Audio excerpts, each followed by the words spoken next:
Olá, eu sou o Lucas, eu vou apresentar o trabalho Superfície de Risco Local para casos de dengue, zika e chikungunya na cidade do Rio de Janeiro.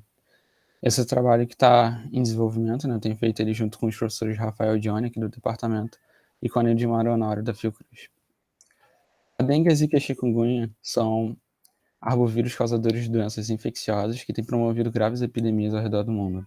Inclusive no Brasil, a circulação dessas doenças se tornou uma realidade ao longo dos últimos anos, representando um grande desafio para as vigilâncias epidemiológica, entomológica e virológica do país. O ciclo epidêmico desses arbovírus envolve a transmissão entre humanos por mosquitos do gênero Aedes. A dinâmica de transmissão dessas arboviroses depende não só do mosquito, né, do vetor primário, mas também de um ambiente permissível, onde vetores, hospedeiros e patógenos interagem entre si. Na literatura, existem diversos estudos que avaliam a dinâmica de transmissão de dengue, chikungunya e zika, relacionando os dados epidemiológicos com indicadores climáticos, ambientais, entomológicos e socioeconômicos. Em 2009, Almeida, Medrão e Valência avaliaram a relação da dengue com indicadores socioeconômicos durante a epidemia do que ocorreu na cidade do Rio de Janeiro, no ano de 2001 a 2002. Santos, Honório e Nobre, em 2019, discutiram sobre detecção de clusters persistentes de dengue como uma importante estratégia de vigilância epidemiológica. Nesse ano de 2021, Freitas, em conjunto com outros pesquisadores, utilizaram modelos espaço-temporais para avaliar a associação de fatores socioambientais e climáticos com casos de chikungunya na cidade do Rio de Janeiro. De forma geral, esses trabalhos utilizam modelos que incorporam efeitos espaciais, efeitos estruturados espacialmente, que induzem uma superfície de risco suave, o que quer dizer que eles assumem que bairros vizinhos devem apresentar riscos semelhantes. O problema é que nem sempre essa é uma suposição razoável, principalmente quando a gente trabalha em cidades onde há muita heterogeneidade entre bairros próximos entre si, como é o caso do Rio de Janeiro. Na literatura, existem alguns estudos que discutem alternativas para essa questão do risco suave, permitindo que a superfície estimada apresente riscos diferentes para regiões vizinhas. Então, no nosso trabalho, a gente quer ajustar o modelo conjunto binomial Poisson para os casos de dengue, zika e chikungunya. Nesse modelo conjunto, a gente gostaria de incorporar uma estrutura espacial que fosse capaz de identificar possíveis descontinuidades na superfície de risco. E a gente gostaria de aplicar esse modelo em dados da cidade do Rio de Janeiro em um ano epidêmico. Tá? Então, para a construção do modelo, considere K como sendo o número de bairros no Rio de Janeiro, T, um vetor com as contagens do total de casos de arbovirose em cada bairro, Y, um vetor com o número de casos de chikungunya em cada bairro, e definindo essas quantidades, a gente pode escrever a probabilidade conjunta, né, dessas duas quantidades dessa forma aqui, basta usar a relação da probabilidade condicional. A gente assume que o total de casos vai seguir uma distribuição Poisson, com uma média EK vezes RK, onde EK é o offset do caso bairro, que é calculado dessa forma aqui, e RK é o risco de se contrair uma das três doenças. E aí, condicionando ao total, nós assumimos que YK tem uma distribuição binomial TK-PK, onde PK é a probabilidade de ocorrência de chikungunya no caso bairro. Tá?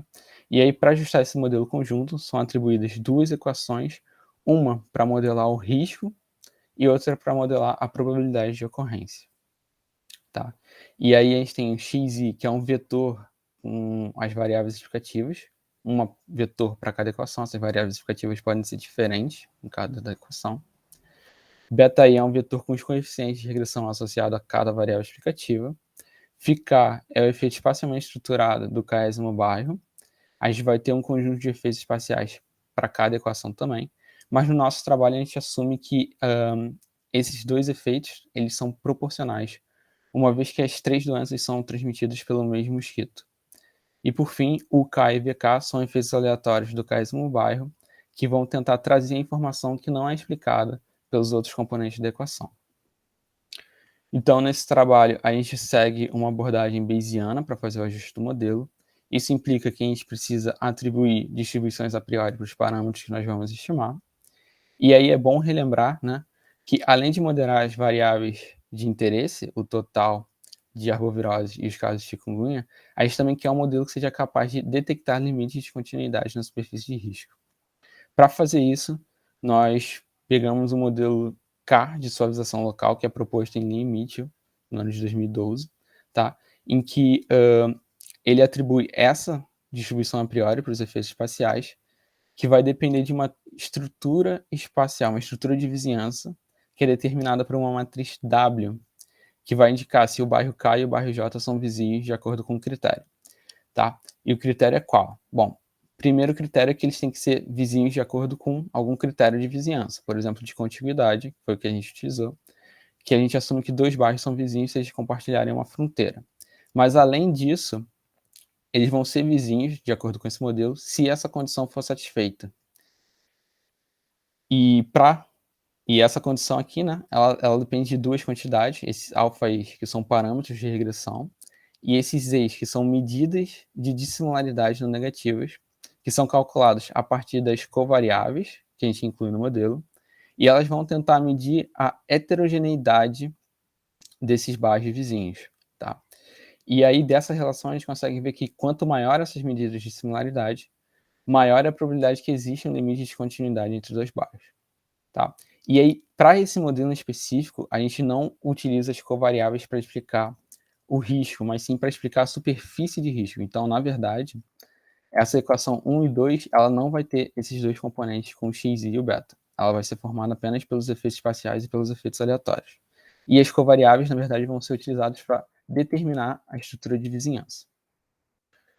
Bom, para os efeitos aleatórios, nós consideramos distribuições normais, né, utilizando o mesmo hiperparâmetro de precisão.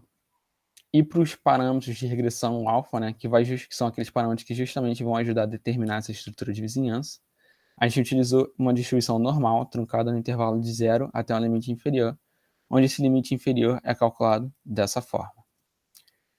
Bom, nós consideramos os casos de dengue, zika e chikungunya notificados dos residentes de 159 bairros do município do Rio de Janeiro. Nós consideramos apenas um período epidêmico do ano de 2019 para isso, então nós pegamos dados da 90ª à 33ª semana epidemiológica de 2019. E para fazer essa detecção das continuidades, nós consideramos 5 indicadores: o percentual de domicílios ligados à rede de água, o percentual de domicílios adequados, o percentual de domicílios com lixo adequado, a proporção de área com cobertura natural e a temperatura noturna média do solo durante o período.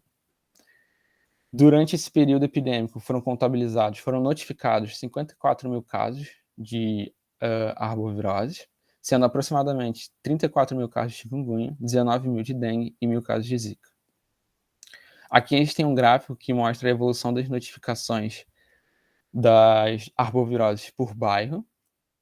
Aqui a gente tem um outro gráfico que mostra a evolução das notificações por doença, né? A gente pode ver aqui que, embora o volume das notificações seja diferente para cada doença, o comportamento delas é muito parecido ao longo do tempo. Inclusive com as 3 doenças apresentando pico de notificações na mesma semana epidemiológica, que foi a semana 19. Falando um pouco sobre as covariáveis, né, aqueles indicadores, apenas 9% dos domicílios de Grumari estão ligados à rede de água, e isso é um valor muito pequeno, principalmente se a gente comparar com os outros bairros do Rio de Janeiro. Em geral, a maioria dos bairros apresentam mais de 95% de domicílios ligados à rede de água. Muitos bairros de baixa renda apresentam baixo percentual de domicílios adequados, tá? Todos os bairros do município apresentam um alto percentual de lixo adequado. E o Alto da Boa Vista, né, que é um bairro aqui do Rio, tem 90% da sua área formada por áreas verdes, o que é um valor muito alto, principalmente considerando que quase metade dos bairros não tem sequer 1 metro quadrado de área verde. A temperatura noturna média durante o período foi de 20 graus Celsius, né? Então, com base nessas covariáveis, nós ajustamos o modelo, né? Para isso, nós usamos um software STAN, que é o software bastante utilizado para ajustar modelos bayesianos. E aí, com esse ajuste, nós identificamos 49 descontinuidades, né, dos 420 pares de vizinhos que a gente tinha presente nos bairros do Rio de Janeiro. E o que a gente observou foi que os indicadores que mais contribuíram para essa detecção foi o indicador 1 e o indicador 3, que é o percentual de domicílios ligado à rede de água e o percentual de domicílios com o lixo adequado. Aqui a gente tem um mapa com o log dos riscos estimados, né, em cada bairro. E a gente tem a representação das descontinuidades encontradas pelo modelo, sendo representada aqui por essa linha preta, né. Então aqui, a gente pode observar como o risco relativo de contrair uma das 3 doenças nos bairros da zona oeste do município é bem maior em comparação com os outros bairros do município, né. A gente pode chamar atenção aqui para as descontinuidades, apresentadas em 2 bairros, né, aqui em Manguinhos e no Alto da Boa Vista, né, que foram 2 bairros que apresentaram descontinuidade com todos os seus vizinhos, né. Manguinhos, que é um bairro formado por área favelizada de baixa renda, e o Alto da Boa Vista, que é um bairro formado em grande parte por áreas verdes. Aqui a gente tem um outro mapa com a probabilidade de ocorrência de chikungunya estimada pelo modelo. A gente pode ver que tem um comportamento bem diferente do outro, né? As descontinuidades aqui são exatamente as mesmas do outro modelo, né? Então, como conclusão, né, nesse trabalho, nós utilizamos modelos faciais, né, para modelar o total de casos de arbovirose e a probabilidade de ocorrência de chikungunya nos 159 bairros do Rio de Janeiro. Nós consideramos o período epidêmico de 2019, né, então foi da 90ª à 33ª semana epidemiológica.